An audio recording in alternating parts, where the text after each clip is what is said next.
अब जैसे कि आप एएसओ इन एमई या सीएसएस में हैं, तो आपको रेगुलरली एक ही काम को रिपीट करना है। तो यहाँ तक कि उस जिले का डीएम भी वहाँ आ जाता था। ये इनकम टैक्स इंस्पेक्टर है और बहुत कम बच्चे ऐसे होते हैं जो लीक से हट के चीजें करते हैं, जैसे मिश्रा है। सीजीएल 2020 में मेरा ऑल इंडिया रैंक 12 था। एक गवर्नमेंट जॉब का मतलब ये नहीं होता कि सर पैसा कमाना। अगर कामयाबी लेनी है तो कामयाबी का केवल एक मंत्र है। मेरे प्यारे बच्चों, आप सभी को नमस्कार। इसका 2019 इनकम टैक्स इंस्पेक्टर में इसका सिलेक्शन हुआ और वो ज्वाइन कर ली थी।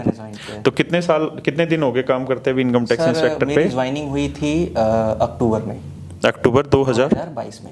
अक्टूबर 2022 में ज्वाइनिंग हुई थी मेरी। तो अभी कितने 5-6-7 महीने हो गए? 6-7 महीने हो गए ज्वाइन करते हो। तो तुझे मजा नहीं आया वहाँ? बहुत मजा आता है सर नौकरी करने। फिर छोड़ क्यों रहा है इनकम टैक्स इंस्पेक्टर? है क्या कि हर दिन कुछ ऐसा मिलता है कि अब जैसे कि आप एएसओ इन एमई या सीएसएस में हैं, तो आपको रेगुलरली एक ही काम को रिपीट करना है। बट इनकम टैक्स में ऐसा नहीं है। इनकम टैक्स में क्या है कि आपको हर दिन एक नया टास्क मिलेगा। आप दिन भर कम से कम 100 से 150 लोगों से मिलते हैं, मीटअप होता है आपका। ठीक है। और सोशल रिस्पेक्ट की तो कोई लिमिट नहीं है इसमें। नहीं तो फिर इनकम टैक्स वाले में अभी तो तेरा ट्रेनिंग पीरियड ही चल रहा होगा ना? नहीं सर, मेरी ट्रेनिंग कंप्लीट हो चुकी है। अच्छा, कंप्लीट। तो फील्ड ड्यूटी इधर की office work? Sir office work भी है, फील्ड वर्क। एक्चुअली मैं रेड ऑफिसर हूँ। अच्छा, रेड। मुझे रेड वाली टीम में शामिल किया गया है। हाँ, तो वहाँ तो रोज मजे आते होंगे, नई नई चीजें देखने को मिलती है, समझने को मिलता है, काम करने को मिलता है। और अभी इसका सिलेक्शन हो रखा है। इस बार किस में हुआ था? ASO ME. बहुत बढ़िया भाई है। अब देखो, इसका इनकम टैक्स इंस्पेक्टर में सिलेक्शन हो रखा है, ज्वाइनिंग ले रखी है उसमें इसने। उससे पहले इसने एमटीएस में ज्वाइनिंग नहीं की सिलेक्शन लेने के बाद, और टीए में इसने ज्वाइनिंग नहीं की, और अब ये इनकम टैक्स पे लगा हुआ है। और इसका एएसओ इन एमईए भी इसका सिलेक्शन हो रखा है। लेकिन इसके फादर साहब का सपना था, जो इसने मुझे बताया, कि AAO में सिलेक्शन लेना है। तो तू ही बताओ वो चीज़ कहानी। सर मेरे पापा जब कभी कभी किसी हॉस्पिटल में जहाँ तेल जाता है, पेट्रोल डीजल वगैरह जाते हैं, तो वहाँ जाते थे तो ऑडिट करने के लिए लोग आते थे। अच्छा। तो लखनऊ से टीम आती थी ऑडिट करने के लिए, और देखा करते थे कि जैसे लगता था कि कोई मतलब कोई इंसान नहीं आया है वहाँ, ऐसा लगता था कि साक्षात भगवान आ गए हैं। ऑडिटर को हॉस्पिटल की फैकल्टी उनके आगे पीछे, गवर्नमेंट हॉस्पिटल की फैकल्टी उनके आगे पीछे, चाहे वो सीएमओ हो चाहे वो सीएमएस हो, यहाँ तक कि उस जिले का डीएम भी वहाँ आ जाता था। उसे खुद रिप्रेजेंट करना पड़ता था। और टीम को ले जाना ले आना, सारी सुविधाएं फैसिलिटी हॉस्पिटल की हो जाती थी। तो वो इससे काफ़ी प्रभावित हुए कि अगर इनकम टैक्स में अगर मैं नौकरी करता हूँ तो मुझे सोशल के लोग में हनक रहेगी मेरी, लेकिन अगर मैं AAO में नौकरी करता हूँ तो गवर्नमेंट के जितने भी डिपार्टमेंट में उसमें मेरी पकड़ रहेगी, मेरी जान पहचान रहेगी, लोग मुझसे दबेंगे। उनको ये है कि मतलब एक पावर चाहिए। एक गवर्नमेंट जॉब का मतलब ये नहीं होता कि सर पैसा कमाना। गवर्नमेंट जॉब का मतलब ये होता है कि अगर आप कहीं जा करके अपने बारे में किसी को बताइए तो उसे ये लगे कि हाँ, लड़का कहीं हाई रेपुटेटेड पोस्ट पे है। हाई रेपुटेड पोस्ट पे है। जैसे आपके सोशल का, आपके समाज का, आपके गांव का, आपके जिले का नाम विकसित हो। बहुत अच्छा। लेकिन इसको हैवी मत होने देना दिमाग में। नहीं सर, कभी भी ऐसा मैंने सर कभी भी हैवी होने नहीं दिया किसी चीज़ को सर। क्योंकि ये जो कई बार क्या होता है कि जो सफलता होती है या जो ये कामयाबी होती है, जो पद होते हैं ना, ये मतलब बेड़ियाँ भी बन जाते हैं अपने पैर की। हाँ सर, है ना। और जितना मतलब नीचे रहेंगे उतना सुखी भी रहेंगे, जितना ऊपर रहेंगे उतना दुखी भी रहेंगे। और इसने कहा कि भाई हनक होनी चाहिए समाज में। तो इनकम टैक्स इंस्पेक्टर की एक लिमिटेड दायरे में है, AAO की और उससे बड़े दायरे में। और AAO का तो ग्रेड पे भी 4800 है ना, और इनकम टैक्स का 4600 ग्रेड पे है।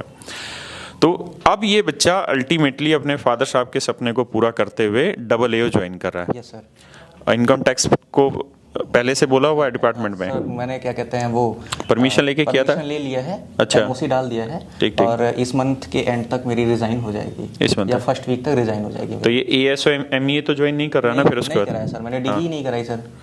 अच्छा, डीबी नहीं कराया, वो ठीक है। मैंने। और अब आगे से कोई फॉर्म भी मत भरियो एसएससी का? एसएससी 2023 डालने वाला हूँ मैं। नहीं, किस जरूरत ही नहीं है तेरे को सर। एक्चुअली मैं चाहता हूँ कि मेरी ऑल इंडिया रैंक 1 आए इस बार। फायदा क्या? फायदा ये है सर कि मेरे फादर साहब की ये सोच है कि उनकी एक बार मेरे ऑल इंडिया रैंक 1 आए। मिश्रा जी का लोंडा गजब हो गया भाई। ये नहीं मानने का मतलब, इसने इतनी पोस्टों पे सिलेक्शन ले लिया, मेरे को 10-12 पोस्टें ही गिनाने लग रहा था। अभी भी इसकी ख्वाहिश नहीं रुक रही, अभी भी कह रहा है कि ऑल इंडिया रैंक 1 लाना है मेरी। इस बार 2023 का इसने डाला हुआ। Yes sir. चल, भगवान तुझे जो तू चाहता है वो दे, और अपने माँ बाप के सपने को अगर तू पाना चाह रहा है और तेरे फादर साहब का ये सपना है कि ऑल इंडिया रैंक 1 आए, बड़ी खुशी की चीज़ है। हमें इसमें कैसी दिक्कत हो सकती है? मैं कहना चाहूँगा सर, मेरी मैथ इतनी वीक थी, मेरे मैथ्स में इतने नंबर आए हैं सर, उसका श्रेय अगर किसी को जाता है तो वो आप हैं। थैंक यू मेरे बच्चे। बाकी सच तो ये होता है कि हर एक की अपनी मेहनत ही होती है, और टीचर कोई भी हो, अब जैसे इस बच्चे ने एक इंटरव्यू सर मैंने आपका देखा हुआ था, आप बता रहे थे कि 2014 या नियर अबाउट 13 में एक लड़का था जो कि इनकम टैक्स इंस्पेक्टर हुआ था, वो रंगाई पुताई का काम करता था। Am I right, sir? बिल्कुल बिल्कुल सर, वो कहानी मुझे बहुत प्रभावित करती है। और मैं इसको कह भी रहा था कि इनकम टैक्स इंस्पेक्टर बढ़िया है यार, कहाँ AA में, क्योंकि AA में काम बहुत है। हाँ, काम है सर। और हर 2 साल में टेस्ट है ना इसमें, डिपार्टमेंटल। 2 साल में है, 2.5 साल में भी होता है, बढ़ा भी देते हैं कभी। लेकिन अगर आपको ट्रांसफर चाहिए तो फिर आपको SAS एग्जाम देना पड़ेगा। लेकिन इसमें प्रमोशन भी बहुत फास्ट है ना? हाँ, प्रमोशन सर 4.5 साल के अंदर आप क्या कहते हैं AO बन जाओगे। फिर उसके बाद AO full form audit officer. अच्छा, ऑडिट ऑफिसर। अभी असिस्टेंट ऑडिट ऑफिसर है, फिर असिस्टेंट ऑडिट जनरल के चांसेस रहते हैं, जो कम एज में AA बन जाता है। अभी एज कितनी है तेरी? मेरी 25 है। अभी 25 साल है। क्या कहते हैं, ट्रांसफर सर्टिफिकेट से मेरी एज 23 है। Okay, 22 good. देख लो भाई, है ये जीवन भर हेडेक भी लेगा, काम भी करेगा, टेस्ट भी देगा हर 2 साल में। सर, AA का है क्या कि जिसको ट्रेवलिंग पसंद है, और मैं ये मानता हूँ कि जो लड़का ये प्रेफर करता है कि वो 12 से 14 घंटे काम कर सकता है, तो उसको कभी भी हैक्टिक फील ही नहीं होगा कि वो परेशान है, ट्रेवलिंग कर रहा है। अगर आप अपने काम को एंजॉय करेंगे, कभी भी ऐसा होता है सर, इनकम टैक्स में हम लोग बाहर चले जाते हैं, नाइट में भी जाना पड़ता है, कभी भी फ़ोन की घंटी बज जाती है, जाना पड़ता है, तो सर इशू नहीं है, हमें मज़ा आता है, फील करते हैं हम उस चीज़ को, और उसी में यार मजा भी है। अपनी ड्यूटी को मजे में काटे ना, उसी में बहुत बढ़िया है। मैं देखता हूँ बहुत सारे ऐसे बच्चे हैं वो दुखी रहते हैं।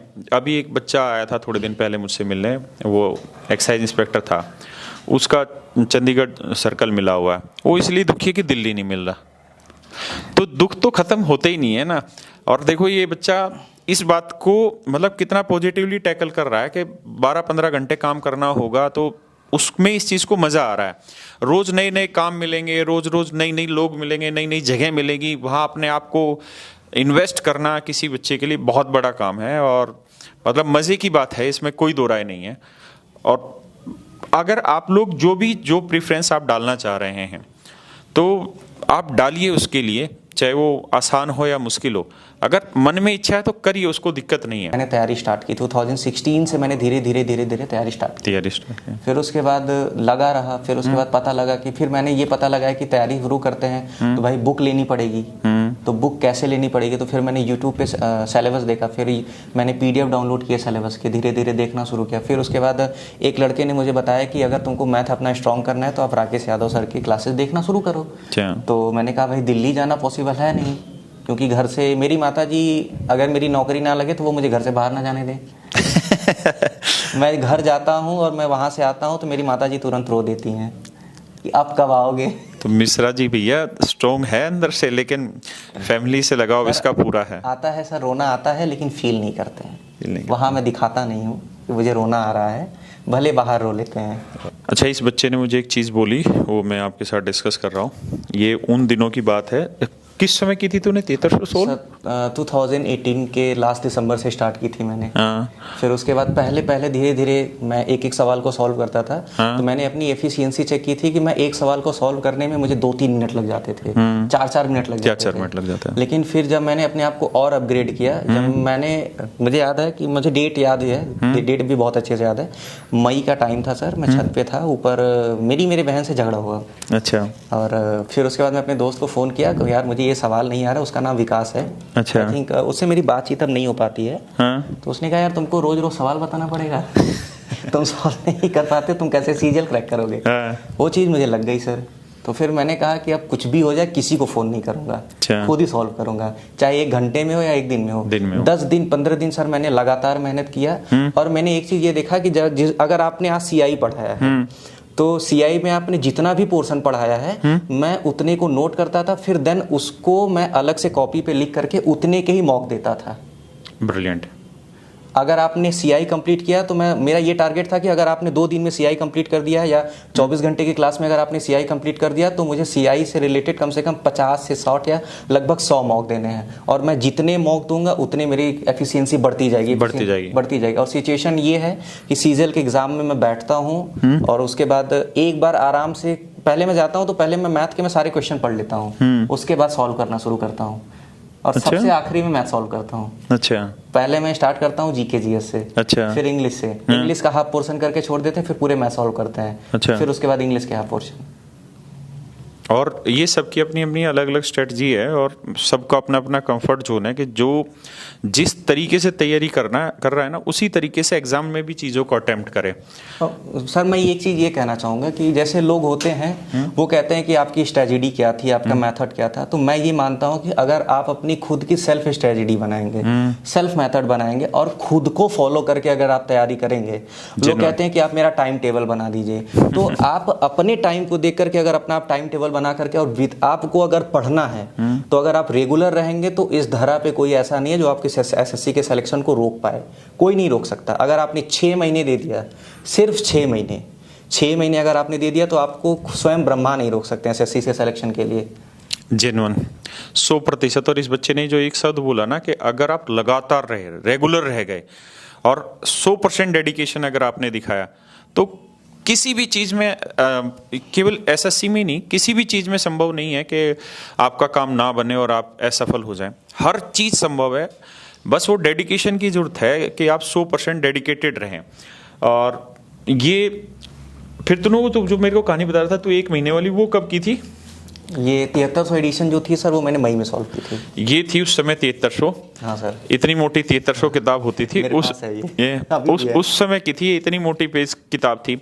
अच्छा, एक चीज और भी ध्यान से सारे बच्चे समझना, अपने काम की चीजें हर एक बच्चा ना अपने अपने काम की चीजें निकाल लें।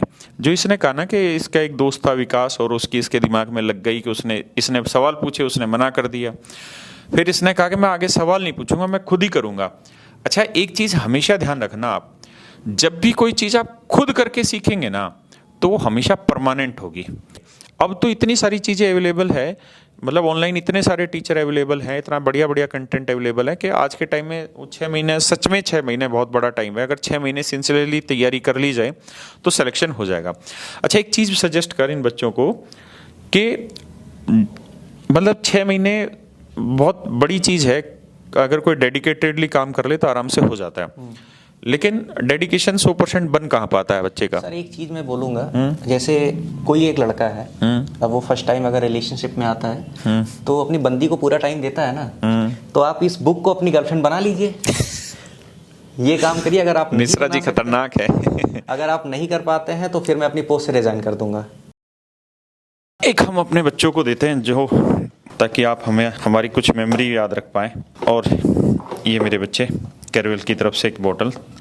थैंक यू, बहुत बहुत धन्यवाद तेरा कि तू आया और इतने दिन बाद तूने याद किया। और भगवान करे तुझे रैंक, जो तेरी इच्छा है रैंक 1 की, वो मिले तुझे। और बहुत बहुत धन्यवाद मेरे बच्चे, और आपका भी बहुत बहुत धन्यवाद। थैंक यू मेरे बच्चे, थैंक यू।